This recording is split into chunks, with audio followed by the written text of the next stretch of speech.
ஹைஜீனை கழுத்து நெரிச்சு கொலை பண்ணது யுஞ்சி தான். அதை நான் என் கண்ணால பார்த்தேன் அன்னைக்கு அப்படின்ட்டு சொல்றா. இதை கேட்டாலும் ஹன்சு என்ன பேசுறதுன்னு தெரியாம அப்படியே ஸ்டன் ஆயிடுறா. அப்போன்னு பார்த்து பார்க்கோ ஹெட் ஆஃபீஸரும் வராங்க. வந்தவங்களும் இந்த மில் ஓனர் ஒய்ஃப் கிட்ட என்ன கதை, என்ன நடந்ததுன்னு எல்லா விஷயத்தையும் விசாரிக்கிறாங்க. அவங்களுக்கு ஏன் இந்த மில் ஓனர் ஒய்ஃப் மேல டவுட் வந்திருக்கோம்னா, இந்த மில் ஓனர் அன்னைக்குன்னு பார்த்து எமர்ஜென்சில ட்ரீட்மெண்ட் எடுத்திருக்கான். அதுக்கான ஆலிபை இருந்திருக்கு. இந்த ஒய்ஃப் தான் அவங்க குழந்தைய கூட்டிட்டு ஃபேமிலி பார்க்க போயிருக்கா. அப்ப அவ தான் இந்த பக்கமா வந்திருக்கணும்னு அவங்களுக்கு டவுட் வந்துதான். அவங்களும் அதே நேரம் பார்த்து விசாரிக்க வராங்க. அப்ப ஹன்சுவும் இந்த விஷயத்த சொன்ன உடனே அவங்கள என்ன ஆச்சுன்ட்டு கேக்குறாங்க. அன்னைக்கு இந்த மில்லோட ஒய்ஃபும் பொண்ணும் வீட்டுக்கு வராங்க. வந்துட்டு இந்த கார்பெண்டருக்கு தேவையான சில திங்ஸ் எல்லாத்தையுமே பேக் பண்றாங்க. அப்ப அந்த சின்ன பொண்ணும் அம்மா பாருங்க நான் ஹைட் ஆயிட்டேன்னு சொல்றா. உடனே மில்லோட ஒய்ஃபும் போய் செவுத்துல அந்த பொண்ணோட ஹைட்டை மார்க் பண்ணிட்டு சந்தோஷப்படுறாங்க. ஆனா திடீர்னு அந்த பொண்ணு கொஞ்ச நேரத்துல வாமிட் எடுக்க ஆரம்பிச்சிடுறா. ஐயோ பொண்ணுக்கு ஏதோ ஆயிடுச்சோன்னு சொல்லிட்டு அவசர அவசரமா பொண்ணை தூக்கிக்கிட்டு ஹாஸ்பிட்டலுக்கு ஓடி போயிடுறா. அதுக்கப்புறமா கொஞ்ச நேரம் கழிச்சு திரும்பி மில்லுக்கு வரா. அப்ப மில்லுக்கு வெளியில ஒரு கார் பார்க் ஆகிருக்கு. ஹைஜின் கடைசி வாட்டி வந்துட்டு போகும்போது நீங்க மட்டும் பப்ளிக்கா உண்மையை சொல்லனா கண்டிப்பா நான் இதை பப்ளிக் ஆக்கிடுவேன்ட்டு மிரட்டி இருப்பா. அதனால அவதான் ஏதோ வந்துட்டாலோன்னு இவளும் பயந்தடிச்சுட்டு உள்ள வந்து பாக்குறா. ஆனா உள்ள வந்து பார்த்தா யுஞ்சி ஹைஜினோட கழுத்தை அப்படின்னு நெரிக்கிறா. உடனே ஹைஜினும் அம்மா என்னை காப்பாத்துங்க அப்படின்ட்டு கத்துறா. இதை கேட்டதுக்கு அப்புறமா தான் யுஞ்சியும் சொன்னினுக்கு வரா. தானே தன் கையால தன் பொண்ணை கொலை பண்ண ட்ரை பண்ணணும்னு தெரிஞ்ச உடனே அவ பதட்டத்துல கத்த ஆரம்பிச்சிடறா, அழுவ ஆரம்பிச்சிடறா. ஹைஜின் இன்னொரு பக்கம் அழுவுறா. அம்மா உங்களுக்கு என்ன சுத்தமா பிடிக்கலையா, எனக்கு கொலை பண்ற அளவுக்கு வந்துட்டீங்களே, நான் அப்படி என்ன பண்ணிட்டேன் அப்படின்ட்டு கேக்குறா. யுஞ்சிக்கு அவன் ஏன் கழுத்தை நெரிச்சான்னு கூட ஐடியாவே இல்ல. சாரிம்மா என்னை மன்னிச்சிரு, நம்ம இந்த விஷயத்தை எல்லாத்தையுமே விட்டுடலாம், நம்ம பழசு எதுக்கு தேவையில்லாம கிளறிட்டு நம்ம போயிடலாம், வா இந்த இடத்துல நீ இருக்காதன்ட்டு கூப்பிட்டு பாக்குறா. ஆனா ஹைஜினோ அம்மா நம்ம எதுக்காக இந்த இடத்த விட்டு போகணும், இங்க இருக்கிற ஆள் தானே நம்மளோட ஹாப்பியான லைஃபை இப்படி நாஸ்தி ஆக்கிட்டான், அவன் இப்ப நிம்மதியா ஒரு லைஃபை வாழும் போது நம்ம எதுக்கு கஷ்டமான ஒரு லைஃபை வாழணும், அவனுக்கும் அதே மாதிரி கஷ்டம் வரணும், அப்பதான் அவனுக்கு புரியும் அப்படின்ட்டு சொல்றா. அவ்வளவு நேரம் வேடிக்கை பார்த்துட்டு இருந்த மில்லோனர் ஒய்ஃபும் திடீர்னு ஒரு பெரிய பொருளை கொண்டு வந்து ஹைஜினோட பின்மண்டையிலேயே அடிக்கிறா. அப்படியே ஹைஜின் அங்கே விழுந்துடுறா. ஹைஜின் கடைசியா சொன்ன விஷயத்த கேட்டுட்டு தான் இவளுக்கு இவ்வளவு கோவம் வந்திருக்கும். அந்த கோவத்தோட என்ன பண்றோம்னு தெரியாம அந்த கட்டையை வச்சு அடிச்சுட்டு நாங்கெல்லாம் நிம்மதியா வாழ்ந்துட்டு இருக்கிறது உனக்கு பிடிக்கலையா அப்படின்ட்டு கேக்குறா. யுஞ்சி ஏற்கனவே ஷாக்ல இருக்கா. இதுல இந்த மாதிரிலாம் நடக்கும் போது அவ இன்னுமே ரொம்ப ஷாக் ஆயிடுறா. இந்த மில்லோனர் ஒய்ஃப் அடிச்சதுல ஹைஜினால கொஞ்சம் கூட எழுந்துக்கவே முடியல. அவ கையை மட்டும் தான் அவளால் நீட்ட முடியுது. கிட்டவே அந்த உட்டன் பாக்ஸும் கிடைக்கிறதுனால அந்த உட்டன் பாக்ஸ்ல அவ நெய்ல அப்படியே உடைச்சிடுறா. அப்ப அந்த மில்லோனர் ஒய்ஃப் யுஞ்சியை பார்த்து இங்க பாரு, நம்ம இந்த விஷயத்த கவர் அப் பண்றது தான் பெட்டரு, நீயும் லைஃப்ல நிம்மதியா இருக்க நானும் இருக்கேன், அதனால இந்த விஷயத்த கவர் அப் பண்ணிடலாம் அப்படின்ட்டு சொல்றா. இது கேட்டோம்னா யுஞ்சி அதே இடத்துல கீழே விழுந்து தேம்பி அழுகுறா. கொஞ்ச நேரத்துக்கு முன்னாடி யுஞ்சி தான் கொலை பண்ணா அப்படின்னு சொல்லியிருப்பா. ஆனா இப்போ உண்மை என்னன்னா இவ தான் கொலை பண்ணிருக்கா. இந்த விஷயத்த கேட்டோன்னே ஹன்சுக்கு வந்து எதுக்காக இந்த மாதிரிலாம் நீ பண்ண அப்படின்ட்டு கத்துறா.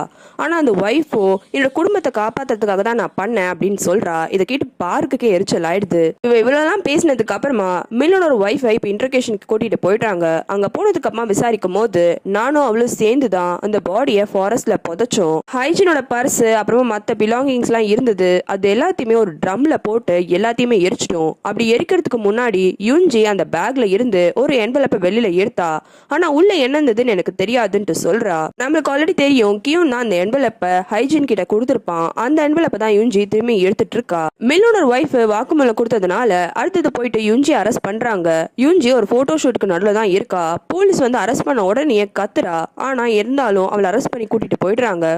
கியூனுக்கும் அசம்பிளிமேனுக்கும் யுஞ்சி அரெஸ்ட் ஆன விஷயம் தெரியுது. உடனே கியூனும் சீக்கிரம்ப்பா லாயர்ஸை கூப்பிட்டு எப்படின்னா அம்மா வெளியில எடுங்க அப்படின்ட்டு கேக்குறான். ஆனா அசம்பிளிமேனு ஆல்ரெடி யுஞ்சிய கை கழுவுறதுல தான் இருந்தான். இதுல இந்த மாதிரி நடந்த உடனேயே அவனும் ஈஸியா கை கழுவிலான்னு நினைக்கிறான். அப்புறம் கியூன் கிட்டையும் ஹைஜினோட அம்மா யுஞ்சி தான்ற விஷயம் 2 வருஷத்துக்கு முன்னாடி எனக்கும் உன்னோட பாட்டிக்கும் தெரியும். ஆனா இத்தனை வருஷமா நாங்க அதை யார்ட்டையும் சொல்லாம மறைச்சு வச்சிருந்தோம். இப்ப இந்த கேஸோட மெயின் அக்யூஸ்டே உன்னோட அம்மா தான். நம்ம போயிட்டு தேவையில்லாம இந்த கேஸ்ல இன்வால்வ் ஆனோம்னா எல்லாரும் நம்ம பக்கம் தான் பாப்பாங்க. அதனால நம்மளுக்கு எதுக்கு இந்த தேவையில்லாத வேலை அப்படின்ட்டு சொல்றான். இப்பெல்லாம் அசம்பிளான் பேசின உடனே கியூனுக்கு என்ன பண்றதுன்னு தெரியல. யுஞ்சியா அடுத்தது விசாரிக்கிறாங்க. அப்ப விசாரிக்கும் போது அன்னைக்கு இவளும் அந்த மில்லோனர் ஒய்ஃபும் போன் ரெக்கார்டிங்ல பேசியிருப்பாங்க. நீ ஜெயிலுக்கு போறதுக்கு உன் ஹஸ்பண்ட் போறதே பெட்டர்னு யுஞ்சியும் சொல்லியிருப்பா. அந்த ரெக்கார்டிங்கை காமிச்சு உங்களுக்கு எல்லா விஷயமும் தெரியும்ல அப்படின்ட்டு கேக்குறாங்க.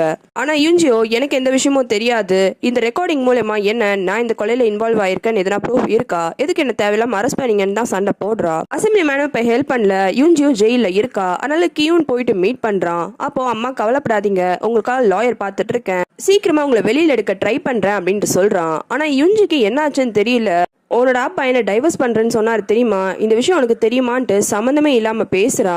நீ எதுக்கும் கவலைப்படாத, நான் எப்படி இந்த இடத்த விட்டு வெளியில வந்துருவனும் சொல்றா. இதை கேட்ட கியோன்னு உண்மையாலுமே அன்னைக்கு எதனா நைட்டு நடந்ததா அப்படின்ட்டு கேக்குறான். உடனே யுஞ்சியும் கிட்டக்க வந்துட்டு, நான் எதுவுமே பண்ணலடா, அந்த மான்ஸ்டரை எப்படி நான் இந்த ஊரை விட்டு துரத்தணும்னு நினைச்சேன், அது மட்டும் தான் நான் பண்ணேன் அப்படின்ட்டு சொல்றா. இதை கேட்டு கியோன் ஷாக் ஆயிடுறான். யுஞ்சி ஜெயில தூங்கிட்டு இருக்கா. அப்ப திடீர்னு அவளுக்கு ஹைஜீனோட வாய்ஸ் கேக்குது. அந்த வாய்ஸ் கேட்ட உடனே அவ தலையை பிடிச்சிட்டு கத்து கத்துன்னு கத்த ஆரம்பிச்சிடுறா. போலீஸ்க்கு இவளுக்கு என்ன ஆச்சுன்ட்டு புரியல. யுஞ்சி ஹன்சுவை பார்க்கணும்ட்டு கேக்குறா. அதனால ஹன்சுவும் அடுத்த நாள் வந்து அவளை ஜெயில மீட் பண்றா.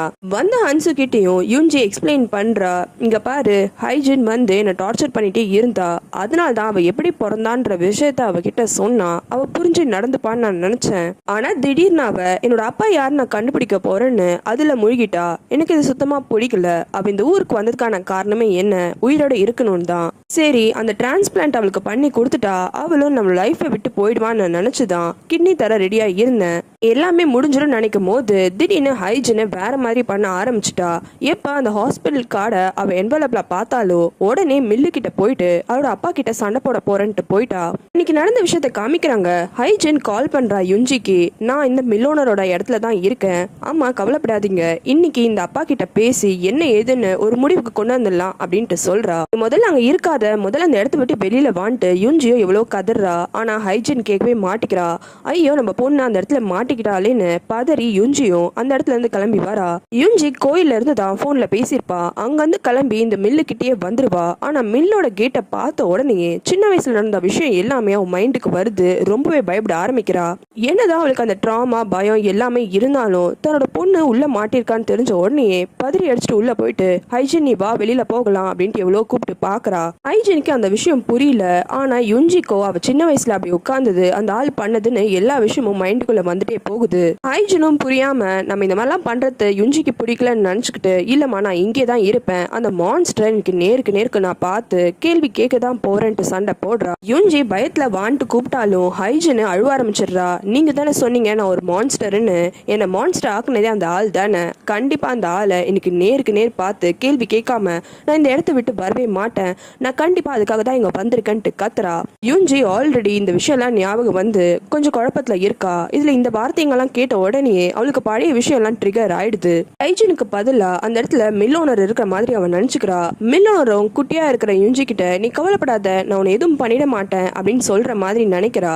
அதுக்கப்புறமா திடீர்னு அந்த மில் ஓனர் கழுத்தை பிடிச்சு, நீ ஒரு மான்ஸ்டர், நீ எல்லாம் உயிரிழவே இருக்கக்கூடாதுன்னு கழுத்தை நெரிக்கிறா. ஆனா அங்க உண்மையா இருக்கிறது ஹைஜன் தான். ஹைஜன் அந்த வழியிலையும் அம்மா என்னை காப்பாத்துங்கன்ட்டு சொல்றா. அதுக்கப்புறமா தான் யுஞ்சியும் சுயநினைவுக்கு வரா. எல்லாத்தையுமே பொறுமையா கேட்ட ஹன்சுவும், சரி ஓகே இவ்வளவு எக்ஸ்பிளனேஷன் தரீங்களே, அவ பாடிய கடைசியா மண்ணுக்குள்ள புதைக்கும் போது கூட உங்களுக்கு ஒண்ணுமே தோணலையான்ட்டு கேக்குறா. அதுக்கு யுஞ்சியும், ஏற்கனவே அவளால நிறைய பிரச்சனை, அவளோட பாடியை இப்படி மண்ணுக்குள்ள புதைச்சிட்டா எல்லாரும் எல்லா விஷயத்தையும் மறந்துடுவாங்க, இப்படி ஒரு விஷயம் நடந்ததே யாருக்கும் தெரியாதுன்னு நினைச்சேன்ட்டு சொல்றா. பேசின வரைக்கும் போதும்ட்டு அதுக்கம்மா யுஞ்சியும் அரெஸ்ட் பண்ணி கூட்டிட்டு போயிடுறாங்க. மெடிக்கல் ஷாப் லேடிக்கும் எந்த விஷயமும் கிளியரா தெரியாது. இப்ப நியூஸ் பேப்பர்ல படிச்சு தெரிஞ்சுக்கிறா அவளோட அக்கா இப்படி அரெஸ்ட் ஆயிருக்க விஷயம், மிச்ச எல்லா விஷயமும். உடனே ஓடி வந்து அவளோட அக்காவை ஜெயில மீட் பண்றா. அப்பவும் யுஞ்சி, நீ கவலைப்படாத, நான் எந்த தப்புமே பண்ணல, கண்டிப்பா நான் வெளியில வந்துருவேன்ட்டு சொல்றா. மெடிக்கல் ஷாப் லேடிக்கு நல்லாவே புரியுது யுஞ்சி மென்டலா ஏதோ ஸ்டேபிளா இல்ல, அதனாலதான் இப்பெல்லாம் பேசுறான்ட்டு.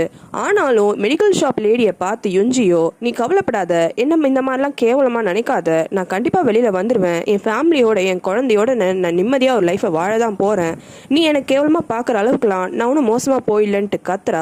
ஆனா யுஞ்சி சொல்ற மாதிரிலாம் மெடிக்கல் ஷாப் லேடி ஃபீல் பண்ணல.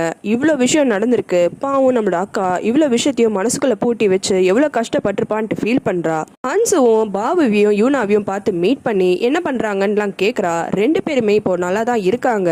பாபு அந்த ரியல் டைம் கேப்சூல் எங்க இருக்குன்ற விஷயத்த கண்டிப்பா நம்ம கண்டுபிடிச்சே ஆகணும், நம்ம கண்டுபிடிச்சது உண்மையான டைம் கேப்சூல் கிடையாதுன்ட்டு சொல்றான். அதே நேரம் யூனாவும் யுஞ்சிய ஒரு தப்பான ஆளா பாக்கல, உங்களுக்கு உடம்பு சரியில்லை அப்படின்னு தான் பாக்குறா.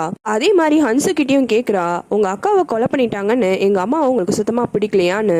ஆனா ஹன்சுவோ எனக்கு உங்க அம்மாவை பிடிக்கல தான், ஆனா அதே டைம் அவங்க சுச்சுவேஷனை பத்தி நினைக்கும் போதும் எனக்கு ரொம்ப மனசு வலிக்குதுன்ட்டு அவளும் ஃபீல் பண்றா. அதுக்கப்புறமா ஹன்சு வீட்டுக்கு வந்து பார்த்தா வீட்டுக்கு வெளியில ஒரு பேக்கேஜ் இருக்கு.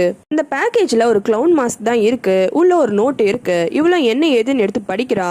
உண்மையாலுமே கிம் ஹைஜின்னு அவங்க அம்மாவை வெறுத்தாளா அப்படின்னு அதுல போட்டிருக்கு. இதை படிச்ச உடனே ஹைஜின் புரிஞ்சுக்கிறா இது எல்லாமே இந்த லேடி பாய் பண்ற வேலை தான்னு. அந்த நோட்லயே ஒரு வெப் அட்ரஸும் இருக்கு. அதை லாகின் பண்ணா அது ஒரு ஃபாரின் சேட்டு. இவன் அந்த சேட்ல லாகின் பண்ண கொஞ்ச நேரத்திலேயே லேடி பாயும் ஜாயின் பண்ணிடுறான். பண்ணவனும் இப்ப கொலகாரனை பிடிச்சிட்டாங்க, நீ ஹாப்பியா இருக்கியா அப்படின்ட்டு கேக்குறான். ஆனா ஹன்சோ நான் ஹாப்பியா இல்ல அப்படின்ட்டு சொல்றா. உடனே அவனும் இப்ப புரியுதா ஹாப்பினஸ் எவ்வளவு கஷ்டமான ஒரு விஷயம், அவ்வளவு சீக்கிரம் யாருக்கும் கிடைச்சிடாது. உன்கிட்ட ஹைஜினை பத்தி ஒரு விஷயம் சொல்ல வேண்டியது இருக்குன்னு ஹைஜினோட பேரை வேணும்னே சொன்னா ஹன்சு வருவான்னு தெரிஞ்சே கூப்பிடுறான். ஹன்சுக்கு இப்ப போகணும், அதே டைம் டவுட்டாவும் இருக்கு. அதனால அவன் இந்த விஷயத்த பத்தி போலீஸ் கிட்ட சொல்றா. அவங்களும் கவலைப்படாதீங்க, அபார்ட்மெண்ட்ல செக்யூரிட்டி கேமராஸ்லாம் இருக்கு, உங்களுக்கு எதுனானா உடனே கால் பண்ணுங்க வந்துடும் அப்படின்ட்டு சொல்றாங்க. கியூன்னு யுஞ்சியை வெளியில எடுக்கிறதுக்காக ஒரு லாயரை கூட்டிட்டு வரான். அந்த லாயரும் யுஞ்சி கிட்ட பேசுறான். அப்ப யுஞ்சியும் ஹைஜினோட திங்ஸ் எல்லாத்தையுமே இருக்கிறதுக்கு முன்னாடி அவளோட வீட்டு சாவி நான் எடுத்துட்டு வந்துட்டேன், அது மெயினா நான் எடுத்துட்டு வந்ததுக்கான காரணம் அவகிட்ட அந்த டிஎன்ஏ ரிப்போர்ட் இருந்ததுன்னு எனக்கு தெரியும். அது எங்கன்னா இருக்கான்னு நான் வீடு ஃபுல்லா தேடினேன், எனக்கு கிடைக்கல. ஆனா அவளோட லேப்டாப் கிடைச்சது, அதுல எதனா டீடைல்ஸ் இருக்க போதுன்னு அதையும் நான் கீழே போட்டு உடைச்சிட்டேன். எல்லாத்தையும் கேட்ட லாயரும் இந்த விஷயம் எல்லாம் நீங்க ஏன் பண்ணீங்க, வெளி உலகத்துக்கு இந்த உண்மையான ரிலேஷன்ஷிப் வெளியில தெரிஞ்சிரும்னு பயந்து பண்ணீங்களான்ட்டு கேக்குறான். அதுக்கு யுஞ்சியோ நான் எதுக்கு அந்த மாதிரிலாம் யோசிக்க போறேன், காரணம் இதெல்லாம் உண்மையே கிடையாது. ஹைஜன் யாருன்னு நினைச்சிட்டு இருக்கீங்க, அவர் மான்ஸ்டர், அவளுக்கு எனக்கு எந்த ரிலேஷன்ஷிப்பும் கிடையாது. எல்லாரும் புரிஞ்சுக்கிறாங்க யுஞ்சி கொஞ்சம் மென்டலா ஸ்டேபிளா இல்லைன்னு. இந்த லேடி பாயோட வீட்டுக்கு முன்னாடி ஒரு போலீஸ் ஆபீசரை டியூட்டிக்கு போட்டிருக்காங்க. அந்த ஆபீசர் முன்னாடி ஒரு ஆள் வந்து பேசுறான். ஆனா அந்த ஆளுக்கு அதான் லேடி பாய்னு கூட தெரியல. லேடி பாயும் அந்த போலீஸ் பார்க்காத நேரமா அவர் அடிச்சு கட்டி போட்டுடுறான். அதுக்கப்புறமா அவனோட வீட்டுல இன்னுமே அந்த ஸ்டாக் எல்லாம் வச்சிருக்கான் போலீஸ்க்கு தெரியாம. அதை கொண்டு வந்து அந்த போலீஸ் ஆபீசர் கிட்டயும் உங்களோட வலி எல்லாமே போகணும் நீங்க ஆசைப்படுறீங்களா அப்படின்னு கேட்டு அந்த இன்ஜெக்ஷனையும் போட்டு விட்டுடுறான். கியூன்னு ஹன்சோவை மீட் பண்ணி யுஞ்சியோட கண்டிஷனு அப்புறமா அந்த சைக்காலஜிக்கல் எவாலுவேஷன் அந்த டீடைல்ஸ் பத்திலாம் சொல்றான். இப்படி கியூன்னு யுஞ்சி மேல அக்கறைப்படுறத பார்த்தோன்னே ஹன்சுவும் நீலாம் இருக்க உன்னோட அம்மாக்காக, ஆனா என்னோட அக்காக்காக யாருமே இல்ல, பாவம் அவ தனியா இவ்வளவு கஷ்டப்பட்டிருப்பா. யாரு ஹைஜனை கொலை பண்ணாங்களோ எல்லாரையும் அரெஸ்டும் பண்ணியாச்சு, இருந்தாலும் எனக்கு என்னமோ இந்த விஷயத்துல ஏதோ ஒன்று உறுத்திக்கிட்டே இருக்குன்ட்டு ஃபீல் பண்றா. அதுக்கப்புறமா அவ கிளம்பி வீட்டுக்கு வரா. அப்ப பக்கத்து வீட்டு ஆன்ட்டியும் வந்து உனக்கு ஒரு பேக்கேஜ் வந்திருக்குமா, உள்ள வந்து வாங்கிக்கோ அப்படின்ட்டு கூப்பிடுறாங்க. இவ்வளவு சரி ஆன்ட்டி கூப்பிடுறாங்களேன்னு வீட்டுக்குள்ள போய் பாக்குறா. இந்த பக்கத்து வீட்டு ஆன்ட்டிக்கு பின்னாடி ஒரு லேடி இருக்கா. அவ தான் ஒரு இன்ஜெக்ஷனை எடுத்துட்டு வந்து ஆன்ட்டியோட கழுத்துல வச்சு மிரட்டி ஹான்சுவை இப்படி கூப்பிட சொல்லியிருக்கா. அந்த லேடி வேற யாரும் கிடையாது, லேடி பாய் தான். உங்களுக்கு வேற சீரிஸ் பார்க்கணும்னா கமெண்ட்ல சொல்லுங்க.